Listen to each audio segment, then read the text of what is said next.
Hello friends, இந்த வீடியோவில் இன்றைக்கி என்ன பார்க்க போகிறோம் அப்படின்னு பார்த்தீங்கன்னா, டிஎன் பேப்பர் 1 நியமன தேர்வுக்கான மேக்ஸ் கொஷின் தான் பார்த்துட்டு வரோம்.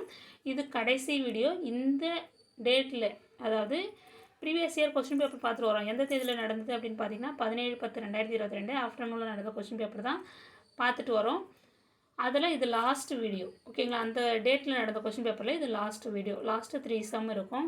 இதுக்கு அடுத்தது நம்ம வேறு டேட்டில் நடந்த கொஸ்டின் பேப்பர், அதாவது 18ஆம் தேதி நடந்த கொஸ்டின் பேப்பர் நம்ம பார்க்கலாம்.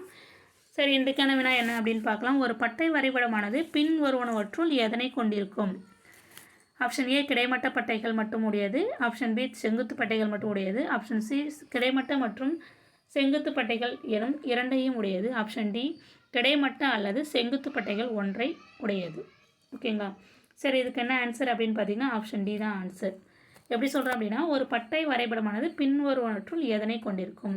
ஒரு பட்டை வரைபடம் இப்படி தான் வரையணும். இதான் அளவுகள் கொடுத்துருந்தா ஒன்று இப்படி வரையணும், இல்லைனா இப்படி வரையலாம். இந்த வட்டத்தில் வரைவாங்க பட்டை வரைபடம். நீங்கள் கிராஃபில் பார்த்துருப்பீங்க. ஒன்று இந்த ஷேப்பில் வரைவோம், இல்லைனா கிடைமட்டமாக வரைவோம், இல்லைனா செங்குத்தாக வரைவோம். அதுதான் அங்கே கொடுத்துருக்காங்க. பாருங்கள், இப்படி சின்னது பெருசு மாற்றி மாற்றி இருக்கும், இல்லைனா இப்படி வரைவோம். இப்படி வரைபடம் நம்ம வரைவோம். ஓகேவா? ரெண்டுமே ஒரு அளவு கொடுத்துட்டாங்க. மாணவர்கள் இத்தனை பேர் இதில் தேர்ச்சி பெற்றிருக்காங்க, இந்த சப்ஜெக்டில் தேர்ச்சி பெற்றிருக்காங்கன்னு சம்மு வரும். அந்த சம்முக்கு நம்ம எப்படி போடலாம்? ஏதோ ஒரு மெத்தட் யூஸ் பண்ணி தான் போடலாம். எந்த மெத்தட் அதுக்கு ஷூட் ஆகுமோ, ஒன்று கிடைமட்டமோ இல்லை செங்குத்தா, ஏதாவது ஒரு மெத்தடில் தான் யூஸ் பண்ணி போடணும். ரெண்டு மெத்தட்லையும் யூஸ் பண்ணி போட முடியாது. ஓகேங்களா? ஆப்ஷன் சி வரலாம்னு நினைக்கலாம் சில பேர். இது தப்பு. ரெண்டுமே யூஸ் பண்ண முடியாது. ஏதாவது ஒன்று தான் யூஸ் பண்ணலாம். ஓகேங்களா? ஆப்ஷன் டி தான் கரெக்டான ஆன்சர். கிடைமட்ட அல்லது செங்குத்து பட்டைகள் ஒன்றை உடையது. அடுத்த கொஸ்டின். ஒரு கோணம் ஏபி என்ற கோணத்தின் நிரப்பு கோணமாகவும் சி என்ற கோணத்தின் மிகை நிரப்பு கோணமாகவும் இருப்பின். ஆப்ஷன் ஏ சி என்பது ஏஐ விட 180 டிகிரி அதிகம். ஆப்ஷன் பி சி என்பது ஏஐ விட 90 டிகிரி அதிகம். சி என்பது பிஐ விட 90 டிகிரி அதிகம். ஆப்ஷன் டி வந்து சி என்பது பிஐ விட 180 டிகிரி அதிகம். இது என்ன சொல்லியிருக்காங்க அப்படின்னா, ஒரு கோண அளவு எப்படி இருக்குமா? ஏபி என்ற கோணத்தின் நிரப்பு கோணமாக இருக்குமா? நிரப்பு கோணம்னா அது 90 டிகிரிக்குள்ளே இருக்கும். ஒரு கோணம் வந்து 50 இருந்துச்சுன்னா ஏபியோட கோணம் வந்து ஏபியோட கோணம் வந்து 40 இருந்துச்சுன்னா அதனுடைய நிரப்பு கோணமாக அந்த கோணம் அமையும். அதனுடைய நிரப்பு கோணம் என்னென்னா 40 டிகிரி கூட என்ன கூட்டினா 90 வரும், 50 கூட்டினா 90 வரும்னு சொல்கிறாங்க. ஓகேங்களா? அடுத்து என்ன சொல்கிறாங்க? சி என்ற கோணத்தின் மிகை நிரப்பு கோணமாகவும் இருக்கும்னு சொல்கிறாங்க. அப்போ சின்ற கோணம் மிகை நிரப்பு கோணமாக இருக்கும். சின்ற கோணம் வந்து மிகை நிரப்பு கோணம்னா என்னது? 90 டிகிரிக்கு மேலே இருந்தால் மிகை நிரப்பு கோணம்.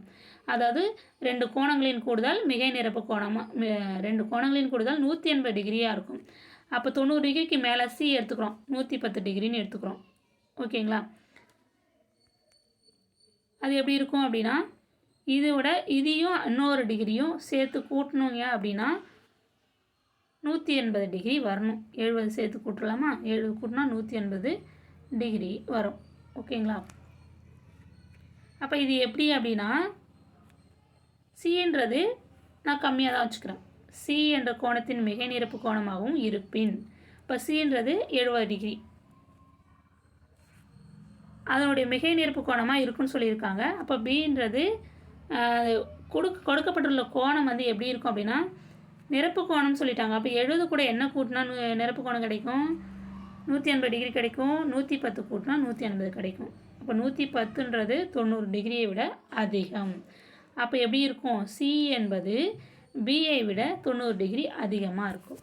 சின்றது பிஐ விட 90 டிகிரி அதிகமாக இருக்கும். அதான் ஆன்சர். ஓகேங்களா? இல்லை ஏபின்றது 90 டிகிரிக்குள்ளே இருக்கும். சின்றது இந்த ஏபி ரெண்டையும் விட 90 டிகிரி அதிகமாக தான் இருக்கும். அப்போ ஏக்கு அப்புறம் தான் பி வருது, பிக்கு அப்புறம் தான் சி வரும். பாருங்கள், ஏபி, ஏன்றது இங்கே இருக்குன்னு வச்சுக்கோங்க. ஏன்றது இது, பின்றது இது, சின்றது ஒரு கோணம். ஏபியும் சேர்ந்ததுன்னா 90 டிகிரி. இது 30ன்னு வச்சுக்கோங்க, இது 20ன்னு வச்சுக்கோங்க. அடுத்தது இது 30 20 கூட்டினா 50, இது ஒரு 40 கூட்டினா இது 40 டிகிரி 90. இப்போ சீன்றது இங்கே வரும், மிகை நிரப்பு கோணம்னு சொல்கிறாங்க. அப்போ இந்த பக்கம் வந்துச்சுன்னா இங்கே ஒரு 110 டிகிரின்னு வச்சுக்கோங்களாம்.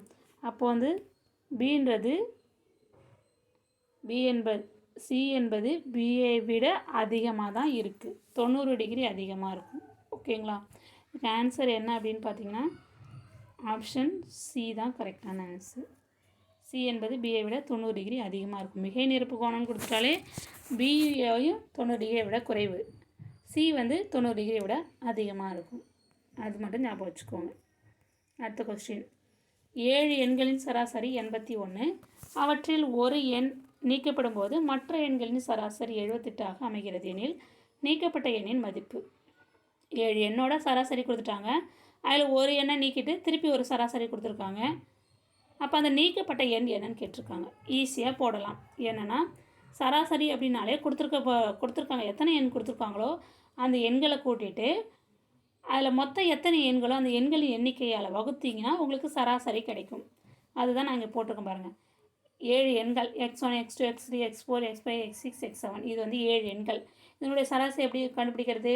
அந்த 7 எண்களையும் கூட்டியிருக்கேன், அந்த மொத்தம் எத்தனை எண்கள் 7 எண்கள், அதெல்லாம் கீழே வச்சு வகுக்கணும், எண்ணிக்கையை கீழே வந்து போடணும், அதான் வந்து நம்மளுக்கு சராசரி கிடைக்கும். இதுதான் ஃபார்முலாவே. ஓகேங்களா? 7 எண்கள் என்ன நாங்கள் கொடுக்கல, நான் அது x1 x2 x3னே எடுத்துட்டேன், எல்லாத்தையும் ஆட் பண்ணால் கீழே 7, அதனுடைய சராசரி கொடுத்துருக்காங்க 81, அதை அந்த இடத்துல போட்டிருக்கேன். ஓகேங்களா? அடுத்தது 7 எண்களின் சராசரி, இந்த 7 அந்த பக்கம் கொண்டு போயிடும். 7 எண்களின் கூடுதல் எவ்வளோன்னு நம்ம அந்த பக்கம் போகலாம். ஓகேங்களா? 7 அந்த பக்கம் கொண்டு போயிடலாம். வகுத்தலில் இருக்குது 7 அந்த பக்கம் போச்சுன்னா 81 × 7, 81 7ஆல் பெருக்குனிங்கன்னா 567 வரும். அப்போது 7 எண்களின் கூடுதல் எவ்வளோனா 567. ஓகேங்களா? அடுத்து என்ன சொல்லியிருக்காங்க, இது ஈக்குவேஷன் 1ன்னு வச்சுக்கோங்க. 6 எண்கள், அதாவது 7 எண்கள்லேருந்து ஒரு எண்களை நீக்கிறாங்க, அப்போ மொத்தம் 6 எண்கள். அடுத்தது கொடுத்துருக்காங்க இல்லையா சம்மில், அதுதான் சொல்கிறேன். 6 எண்கள் x1 x2 x3 x4 x5 x6 இது எல்லாத்தையும் கூட்டுங்க. அப்போ அதனுடைய எண்ணிக்கை 6, அதுக்கு சராசரி கொடுத்துருக்காங்க 78. அப்போ அந்த 6 அந்த பக்கம் கொண்டு போயிடுங்க. 78 × 6, 78 6ஆல் பெருக்குன்னா 468. ஓகேங்களா? இது 6 நம்பருடைய கூடுதல். 7 எண்களின் கூடுதல் 567, 6 எண்களின் கூடுதல் இது. அப்போ ஒன்று நீக்குது. எப்போ இது 7 எண்களின் கூடுதல் அங்கே கொடுத்துருக்காங்க, 6 எண்களுடைய கூடுதல் கொடுத்துருக்காங்க. அப்போ 7வது எண்ணுடைய கூடுதல் ஒரு எண்ணை நீக்கியிருக்காங்க. என்ன நீக்கணும்? x7 இதில் நீக்கிட்டோம். அப்போ அதனுடைய கூடுதல், அதனுடைய அளவு, அதனுடைய எண்ணிக்கை, அதனுடைய மதிப்பு என்ன, எப்படி கண்டுபிடிக்கிறது அப்படின்னா இந்த 567லேருந்து 468 மைனஸ் பண்ணிட்டீங்கன்னா அந்த ஒரு எண்ணோட மதிப்பு நம்மளுக்கு தெரிஞ்சிடும். அப்போ ஈக்குவேஷன் 1 - 2, ஈக்குவேஷன் 1 2 மைனஸ் பண்ணுறோம். அப்போ தான் x7 நம்மளுக்கு கிடைக்கும். இப்போ x7 = 567 - 468. அப்போ 567லேருந்து 468 மைனஸ் பண்ணிங்கன்னா 99 கிடைக்கும். அப்போ x7 அந்த ஒரு எண் என்ன, அதனுடைய மதிப்பு என்னென்னா 99. ஓகேங்களா? இப்போ ஆன்சர் என்ன அப்படின்னு பார்த்தீங்கன்னா ஆப்ஷன் பி தான் கரெக்டான ஆன்சர். ஓகேங்களா? இந்த 3 சம்மில் ஏதாவது டவுட் இருந்தால் கமெண்ட்ஸில் தெரிவிங்க. உங்கள் ஃப்ரெண்ட்ஸுக்கும் ஷேர் பண்ணுங்கள். சப்ஸ்கிரைப் பண்ணாதவங்க சப்ஸ்கிரைப் பண்ணிவிட்டு பாருங்கள். அப்போ தான் நான் எப்போலாம் வீடியோஸ் போடுறேனோ அப்போது உங்களுக்கு நோட்டிஃபிகேஷனாக மேலே வரும், நீங்கள் உடனே பார்த்துக்கலாம். ஓகேங்களா? இந்த வீடியோ உங்களுக்கு பயனுள்ளதாக இருக்கும்னு நம்புகிறேன். Thank you friends.